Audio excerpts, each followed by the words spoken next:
Now let's start the reading of the poem. The first stanza, the charge of the light brigade. Half a league, half a league, half a league onward, all in the valley of death rode the 600. Forward the light brigade, charge for the guns. He said, into the valley of death roll the 600.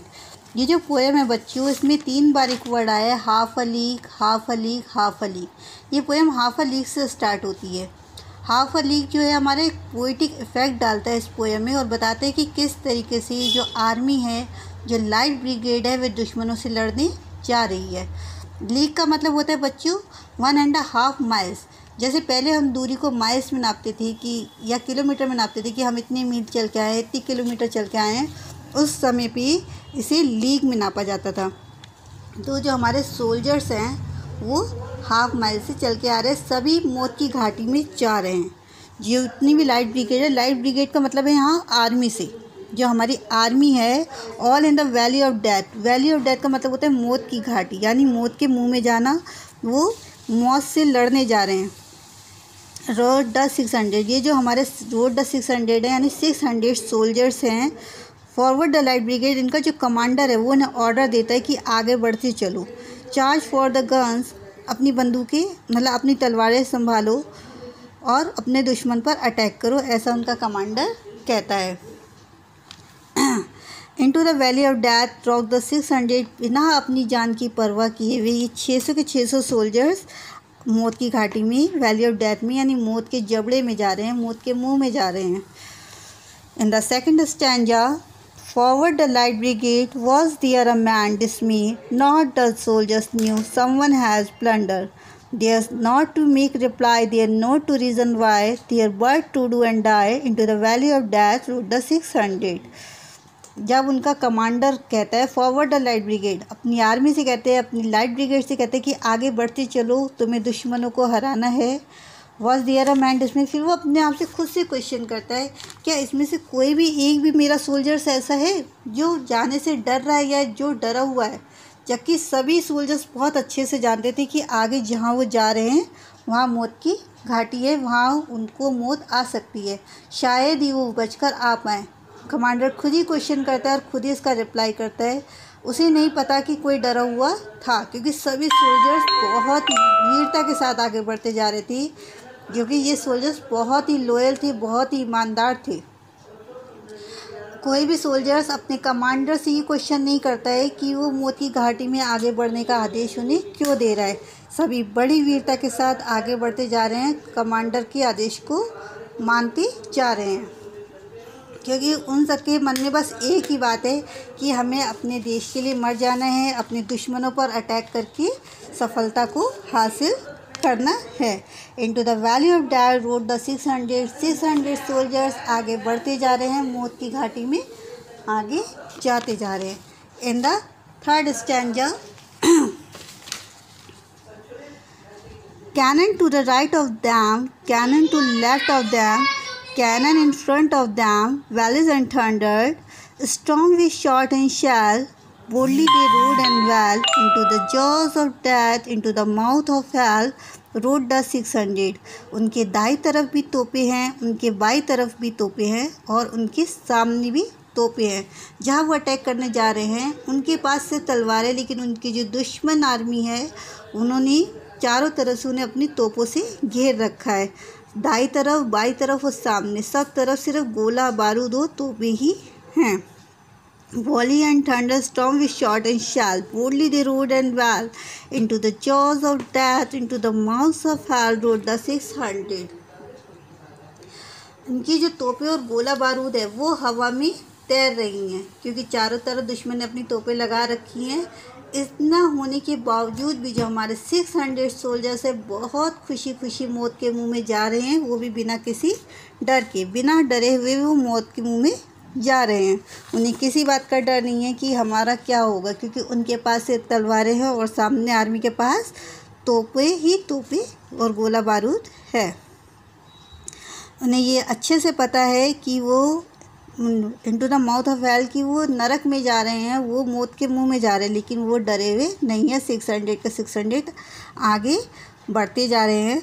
In the fourth stanza, flashed all their sabres spear, flashed they turned in air, sabring the gunners there, charging an army while all the sword wandered, plugged in the battery smoke, right through the line they broke, Cossack and Russian reeled from the sabre stroke, shattered and sundered, then they rode back, but not the 600. In the fourth stanza, the poet tells सभी soldiers ने अपनी तलवारें निकाली और हवा में चलाई और दुश्मनों पर अटैक करना शुरू किया। दूसरी तरफ तो सेना के पास तोपें हैं, ये लोग अपनी तलवारों से गोला बारूद वाली सेना का सामना कर रहे थे। जैसे ही उन्होंने बॉर्डर क्रॉस किया वैसे ही दूसरी सेना ने बहुत सारे गोला बारूद बरसाया, उन पर अपने गोले बारूद और तोपों से अटैक कर दिया, जिससे चारों तरफ धुआं ही धुआं हो गया। उन्होंने रशियन आर्मी से इतनी वीरता से अटैक किया कि दुश्मन डर के मारे कांपने लगे। ये जो 600 सोल्जर्स थे, ये सिर्फ तलवारें होने के बावजूद भी इन्होंने इतना ज़ोरदार अटैक किया कि जो इनके दुश्मन आर्मी थे, जिनके पास ढेर सारा गोला बारूद था, जिन्होंने गोला बारूद से चारों तरफ अटैक करके धुआं ही धुआं कर दिया था, वो भी अब डर के मारे कांपने लगे। अब वो सोल्जर्स अटैक करने के बाद वापस आ गए थे, उन्हें जीत हासिल हो चुकी थी। Then they rode back but not the 600। अब जो ये 600 सोल्जर्स थे, ये जंग जीत के वापस आ रहे थे, लेकिन बहुत दुख की बात है, यहाँ कवि बहुत दुख प्रकट करता है कि ये जो सोल्जर्स थे अब ये 600 नहीं रहे थे। अब जो सोल्जर्स थे वो कम हो चुके थे, क्योंकि काफ़ी सारे सोल्जर्स इस अटैक में शहीद हो चुके थे। Now in the 5th stanza, cannon to right of them, cannon to left of them, cannon behind them, volleys and thunder storm with shot and shell, while horse and hero fell, that they had fought so well, came the jaws of death back from the mouth of hell, all that was left of them, left of 600। यहाँ बच्चों वही line फिर से repeat की गई है, फिर से कवि ने वही लाइन रिपीट की है, canon of right of them, कि उनकी दाई तरफ भी तोपें थी, उनकी बाई तरफ भी तोपें थी, और उनके आगे भी तोपें थी, उनके पीछे भी तोपें थी। तोपों से उन्होंने इतना आक्रमण किया था, इतना गोला बारूद बरसाया था कि हर तरफ धुआं ही धुआं था। लेकिन ये जो 600 सोल्जर्स थे, इन्होंने फिर भी हार नहीं मानी थी और ये मौत के मुंह में जाके एक हीरो की तरह लड़ रहे थे। उनके जो घोड़े थे और उन पे जो बैठे उनके हीरो थे, वो बहुत ही वीरता के साथ लड़ रहे थे। वो मर भी रहे थे, शहीद भी हो रहे थे, लेकिन वो इतनी बहादुरी से लड़ के मौत के मुंह से वापस आ रहे थे कि जिसकी वीरता का बखान करने के लिए कवि के पास वर्ड नहीं मिल रहे। वो नरक के मुंह से जिंदा वापस आ रहे थे, लेकिन अब जो बचे थे वो 600 में से कम बचे थे।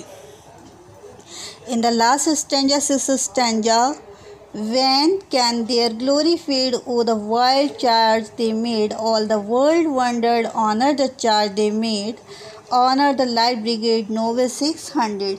कवि कहता है कि उनकी ग्लोरी कभी फेड नहीं हो सकती। हमेशा जो उन्होंने चार्ज किया, जो अटैक किया और उसमें जो अचीवमेंट उन्होंने हासिल किया, जो सफलता हासिल किया, उसे ब्रिटिश आर्मी हमेशा याद रखेगी। इस अटैक, इस चार्ज का हमेशा सभी लोग सम्मान करेंगे। दुनिया इस अचीवमेंट पर हैरान थी कि कैसे उन्होंने इतनी कम संख्या में होने के बावजूद और सिर्फ तलवारें होने के बावजूद भी इतना अच्छे से विजय को हासिल किया। इतने गोला बारूद का सामना करके सिर्फ 600 सोल्जर्स होने के बावजूद भी कितनी वीरता के साथ वो लोग लड़े। उनकी सम्मान को, उनकी वीरता को, उनकी ग्लोरी को कभी भी नहीं भुलाया जा सकता था। Honour the light brigade, noble 600। अब वो वापस तो आ चुके थे, लेकिन हमारे नोवेल 600 सोल्जर्स अब 600 नहीं रहे थे। The poem has over now. Thank you.